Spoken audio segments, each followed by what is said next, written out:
She set the letter on the corner of his desk the way she had learned to set everything in that house. Quietly, precisely, without expecting anyone to notice. It had taken her 4 days to write it.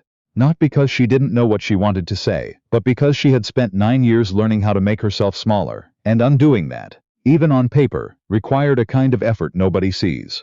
Her name was Audra. Audra Pemsley, formerly Audra Crane, married at 23 to a man she had met exactly 4 times before the wedding. She had worn her mother's pearl earrings and smiled at the appropriate moments, and told herself what every young woman of her station told herself, that affection could be built the way a house was built, brick by brick, if both people were willing to do the work. She had been willing. That was the part that stayed with her, all those years later. She had been so willing. The house was called Larkswood. It sat on the western edge of the Pemsley estate in Wiltshire, a stone and timber arrangement that looked, at first glance, like something from a painting, all ivy and leaded windows, and the kind of settled, quiet permanence that people with old money wore like a second skin. Audra had arrived there on a gray October afternoon with 2 trunks, and a leather writing case her father had given her the morning of the wedding. "Write everything down," he'd said, which she'd thought was odd advice for a bride. Only later did she understand what he meant. He had known, in the way that fathers sometimes know, that she was walking into a life that would require documentation just to make sense of it. Her husband's name was Charles Pemsley. He was 34 when they married, already the kind of man who moved through rooms without disturbing them. Not cold, exactly. That wasn't quite the right word. More like sealed, the way a window that hasn't been opened in years will stick in its frame. Not broken, just fixed in place. He had a land steward named Mr. Tully, and an accounts manager named Mr. Finch, and a housekeeper named Mrs. Holt who had been managing Larkswood since before Charles was born. Audra's role in all of this was never precisely stated. She had expected it to be stated. She had assumed there would be a conversation, sometime in those first weeks, in which Charles would explain what he needed from her, and she would explain what she could give, and they would work something out together. That conversation never happened. Instead, Mrs. Holt showed her the linen schedule, and the kitchen accounts, and the rotation of the seasonal staff, and Audra paid attention, because she was a woman who paid attention, and within 3 months she was quietly managing all of it while Mrs. Holt recovered from a chest complaint that lasted through winter, and simply never fully resolved. Mrs. Holt stayed on in an advisory capacity. Audra ran the house. Charles noticed this the way he noticed the weather. It was simply the condition of things. The first years were not unhappy. That was the truth, and Audra was scrupulous about the truth, even the inconvenient kind. There were evenings when Charles read aloud from whatever he was working through. History, mostly, agricultural theory, the occasional novel his sister sent from Edinburgh, and Audra would sit across from him with her own book, and they would occupy the same silence in a way that felt, if not warm, then at least companionable. There were Sunday mornings when they walked the south field together, and he would point out some feature of the drainage or the stone wall repair, and she would ask questions she was genuinely curious about, and he would answer them at length, and for those minutes it felt almost like being known. Almost. She tried to tell him once, in the second year. They were sitting after dinner, a Tuesday, unremarkable, and she set down her wine glass and said carefully, "Charles, I find I am sometimes lonely here." He looked up from his correspondence. He looked at her with something that might have been concern, or might have been the expression he wore, when a problem had been identified that he was uncertain how to address. "You should call on Mrs. Hardington," he said. She mentioned at the Aldermere dinner that she would welcome the company. And that was that. He had heard the word lonely, and processed it as a social scheduling problem and solved it, and returned to his letters. Audra watched him for a moment. The bent head, the careful pen, and understood that he genuinely believed he had helped. That was the thing she never quite got over. He wasn't cruel. He was just. Elsewhere. Always and completely elsewhere. In some internal country she had no map to and had never been invited to visit. She called on Mrs. Hardington. It didn't help, but she stopped mentioning it. She tried twice more over the following years. Once, directly, "I feel as though you don't see me, Charles, not really, not as a person with her own thoughts." And he had looked so genuinely startled, so confused by the statement, that she had found herself walking it back almost immediately, softening it, reshaping it into something he could more easily dismiss. He had said, "I see you perfectly well, Audra," with complete sincerity, and she had believed that he believed it, which was somehow worse than if he'd been lying. The second time she tried, she didn't use words. She stopped. She stopped organizing the dinner for the county council, stopped correcting the errors in Mr. Finch's quarterly ledger, stopped arranging the flowers that Charles never mentioned, but that visitors always complimented. She stopped for 3 weeks, to see what would happen. What happened was that Charles asked Mrs. Holt about the council dinner, and Mrs. Holt asked Audra, and Audra said she'd assumed the matter was being handled elsewhere, and Charles said, at dinner that evening, "I understand there was some confusion about the council arrangements. It's sorted now," without ever once looking up from his plate. She had gone to bed that night and lain in the dark for a long time, listening to the house settle around her, and she had thought, "He will never notice, because he has never had to. And he has never had to because I have never made him." She had not yet decided what to do with that thought, but she had written it in the leather writing case her father had given her, and it stayed there, waiting. The letter, that changed everything, arrived in March, from her brother Philip, who was a solicitor in Bath, and a practical man with no patience for pretense. Philip wrote that their aunt, Miss Honoria Crane, their mother's older sister, childless, determinedly independent, and in possession of a small but entirely her own house in Cheltenham, had died in January and left Audra everything. The house, the furnishings, the modest savings, the greenhouse full of orchids, that nobody else in the family had ever known what to do with. It was not a fortune, but it was real, and it was hers, and it had her name on it. Audra read the letter at the breakfast table while Charles worked through his eggs and his newspaper. She read it 3 times. She set it down. She picked up her tea. She looked out the window at the Larkswood garden, which she had redesigned twice since arriving, and which Charles had complimented once, in passing, 4 years ago. She thought, "I have a house." The thought felt like a door opening in a room she hadn't known was there. She didn't say anything to Charles that morning, or that week. She wrote to Philip asking for details, and Philip sent them, and Audra spent 3 evenings going through the figures with the same methodical attention she applied to Larkswood's household accounts. The Cheltenham house was sound. It needed some work. The kitchen chimney wanted relining, one of the upstairs windows had warped in its frame. But it was structurally solid and the neighborhood was decent, and there was a lending library 4 streets away and a small school nearby that, according to Philip, was looking for someone to help with their literature sessions twice a week. Audra had studied literature at the Mrs. Pemberton's school in Salisbury before she was married. She had been, by her teacher's account, exceptionally good at it. She had not read a novel in 2 years because by the time she finished managing Larkswood in the evenings, she was too tired to hold a book upright, and by the time she woke in the mornings Charles was already at his desk, and it had seemed, for reasons she now found difficult to articulate, somehow inappropriate to read for pleasure while there was work to be done. She started reading again. She spent 4 months preparing. This was the thing people didn't understand about leaving, she would later think. The preparation looked like ordinary life. She kept the linen schedule and the kitchen accounts and the Tuesday arrangements for the county council. She ordered Charles's new correspondence paper when the old supply ran low.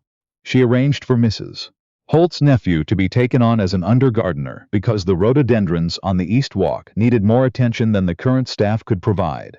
She did all of this with the same quiet competence she had brought to everything at Larkswood, because she was not leaving in anger, and she was not making a statement, and she did not want anything at Larkswood to fall apart, simply because she was no longer there to hold it together. She wanted it to be clear, to herself if to nobody else, that she was leaving a functional household, not abandoning a wreck. In the meantime, she arranged for the Cheltenham chimney. She wrote to a woman named Mrs. Corby, who had been a friend of her aunt's, and who agreed warmly to let Audra know when the school position was confirmed. She ordered new curtains for the upstairs bedroom and paid for them from the small personal account her father had insisted she maintain separate from Charles's household finances, which at the time had seemed overly cautious and now seemed prescient beyond words.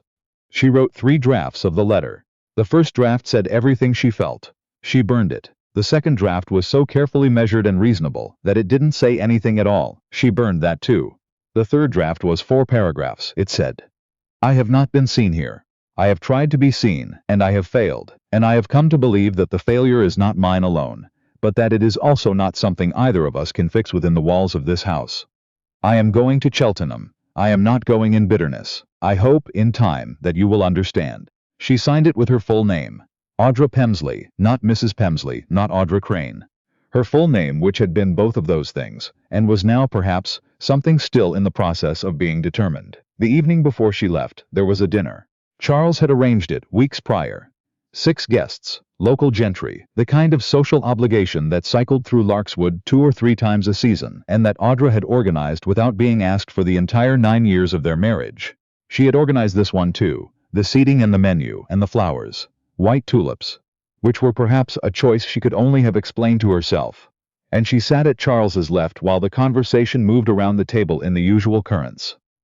The guest to Charles's right was a gentleman named Mr. Westcott, who was in the middle of some complicated business with a neighboring parcel of land. He had been explaining it for the better part of 20 minutes, and Charles was attentive, in the way he was always attentive to matters of property and law. Audra was listening to the conversation at the other end of the table. Mrs. Rowe was describing a concert she'd attended in London, when she heard Charles say, beside her with perfectly easy confidence, "My housekeeper will have the correspondence sorted by Thursday." Mr. Westcott nodded. The table continued. Audra set down her fork. It was not the first time. She knew it was not the first time. She had heard herself referred to, over the years, as someone on my staff and the person who handles the house, and once, memorably, the arrangement. She had always let it pass. She had always found a reason, in the moment, to let it pass. The company, the occasion, the fact that Charles probably didn't realize, the fact that making a scene would embarrass everyone. She was not going to make a scene now. But she set down her fork, and she sat for a moment in the particular silence that nobody around her noticed, and she felt something complete itself, some long-running internal equation that had been working toward its answer for years. And the answer was simply, enough. She smiled, not at anyone in particular, just the private finished kind. She excused herself from the table at the end of the 3rd course, citing a headache, which was the only kind of exit that required no explanation. She went upstairs, where her 2 trunks had been sitting packed for a week behind the dressing room door. She sat on the edge of the bed for a while, not because she was uncertain, but because she had lived 9 years in that room, and she wanted to be honest with herself about what she was leaving. She was leaving a house she had made run. She was leaving a man who was not wicked, not deliberately cruel, who would probably, she thought, be genuinely confused when he found her letter in the morning. She was leaving a life that fit her the way a coat fits when it's 2 sizes too large. Technically covering, technically sufficient, but never, not for a single day, actually hers. She was not leaving in the night because she was afraid. She was leaving early because the first coach to Cheltenham departed at 6:15, and she had already arranged to be on it. Charles found the letter at 7 in the morning. He had come down to his study, intending to review the correspondence with Mr. Westcott's solicitor, and the letter was on the corner of his desk, where Audra always left things she wanted him to see. He might have recognized the quality of that placement, the precision, the care, if he had ever thought to pay attention to how she left things. He hadn't. He noticed her handwriting on the envelope and opened it with a moderate curiosity that shifted, as he read, into something he was not sure he had a name for. He read it twice. He sat down. He had a habit, when confronted with something he couldn't immediately resolve, of looking at the object in front of him with a kind of focused attention, as though if he just looked at it carefully enough, it would yield its logic. He looked at Audra's letter. He looked at her handwriting, which he realized he knew primarily from household ledgers and shopping lists, and the little cards she tucked into things she arranged for other people. He tried to think of the last time he had read something she wrote for him alone. He sat for a long time. His sister, who had been visiting for the past week, she had arrived quietly, staying in the East guest room, and Charles had been too occupied with the Westcott business to fully absorb her presence. Came down to find him still sitting at desk 8:30, the letter in his hand. Her name was Rosalind. She was 30, practical, and had liked Audra from the first Christmas she had spent at Larkswood, which was more than Charles had given himself credit for arranging. "She's gone," Charles said, when Rosalind came in. Rosalind looked at the letter, then at her brother. "When did she leave?" "Before 6, I expect, and you didn't know." It wasn't quite a question. "No," Charles said. "I didn't know." Rosalind sat down across from him. She was quiet for a moment in the particular way she was quiet when she was deciding how honest to be. "Charles," she said finally, "when did you last ask her how she was?" He opened his mouth, he closed it. "Not is the dinner arranged, or has Tully seen to the fence line? Ask her how she was." He thought about it. He thought about it carefully, the way he thought about everything, and what he arrived at was not a specific memory but an absence. A shape where a memory should have been. He could not find one, not a recent one. Not one from this year, or last year, or if he was honest, and he was when cornered into it, any year that he could clearly recall. I see, he said. I don't think you do yet, Rosalind said. But I think you might, if you're willing to sit with it. He wrote to Audra in Cheltenham. The first letter was brief and, as he would later admit to Rosalind, not very good. It said that he hoped she was comfortable and that he wished to understand. She wrote back in 2 days. He had not expected 2 days. He had expected silence, or a very long wait, or perhaps legal correspondence through Philip, and her reply was 3 pages. She told him what she had tried to tell him before, in the 2nd year, and the 5th year, and the 7th, in ways he had not understood, or had not heard. She told him about the county council dinner she had organized 8 years running. She told him about the ledger errors she corrected every quarter. She told him about the afternoon she had stopped doing things, for 3 weeks, to see, and what had happened, or rather what hadn't. She told him that she was teaching literature at the school. That she had gone twice now and it had been. She wrote wonderful, and then crossed it out and wrote it again, wonderful. She told him she was not certain what she wanted. She was not asking him to fix things, because she was no longer sure the things that needed fixing were things he could reach. But she was willing to correspond. And she was willing, she supposed, to see. He drove to Cheltenham 3 weeks later. He had written ahead, and she had written back to say she would be at the house on Saturday afternoon. He arrived to find the curtains she had ordered in the upstairs window and the tulips she had planted herself along the front path, which looked, in the late spring light, as though they had always been there. She met him at the door. Not the back of the door, not the posture of a woman preparing to refuse entry. Just the door, open, and Audra on the threshold in a dress he hadn't seen before, her hair slightly different, something in her face that it took him a moment to name.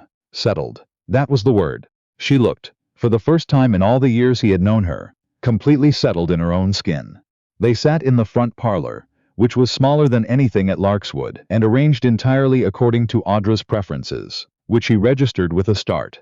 He did not actually know her preferences, he realized. He knew what she chose for Larkswood, which was always some careful calibration of tradition and practicality, and he had never thought to wonder whether she would choose differently if choosing only for herself. She had.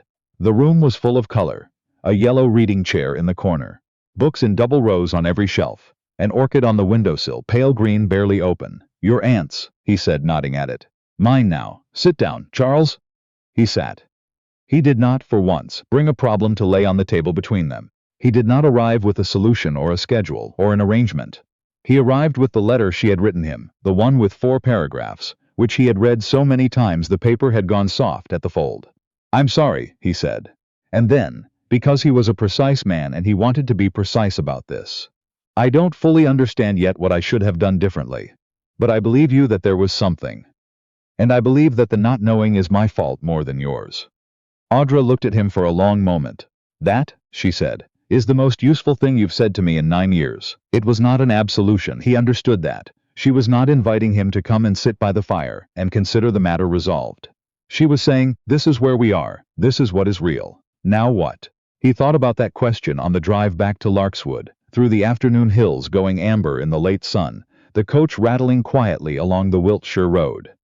He thought about 9 years of not asking. 9 years of a woman moving through his house, through his life, he understood now, making everything function, making everything possible, and him moving through the same space and never once registering that she was a person inside of it, a person with her own requirements, her own loneliness, her own very particular and absolutely valid idea of what a shared life should feel like. He had not been cruel. He had been something quieter, and in some ways more damaging than cruel. He had been entirely, completely absent. They did not reconcile in the way that stories sometimes reconcile. With a single conversation that fixes everything, with a mutual understanding that arrives on time. They wrote letters for 6 months. Some of the letters were difficult. One of them, a letter Charles wrote in October, was so clumsy in its attempt to explain himself that Audra set it down and walked around the block twice before she could read the rest of it without irritation. She wrote back anyway. She told him it was clumsy. He said he knew. He tried again. In December, she came to Larkswood for a week.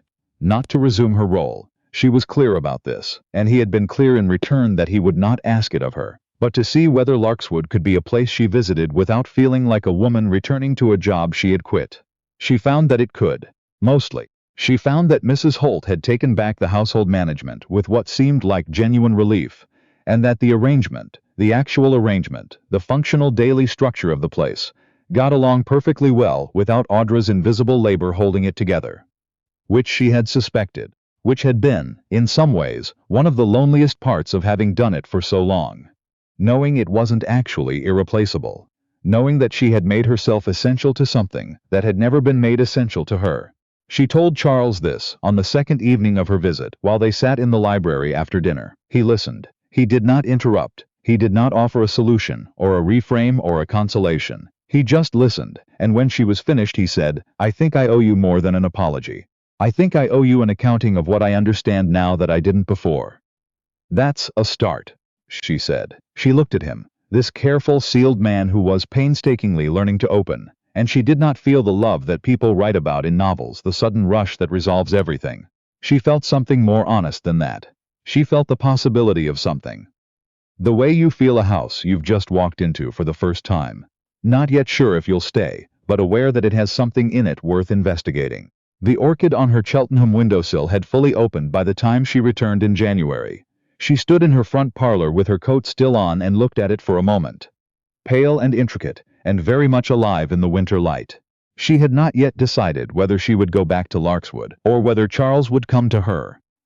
Or whether they would build something in the space between those two places that didn't have a name yet. But she had decided. And this was the part she would never undo. The part she had known standing at the dining room door, with her trunks waiting upstairs and her letter already written. She had decided that whatever she chose next, she would choose it with her eyes open.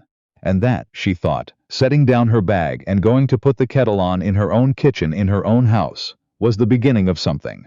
That was the point.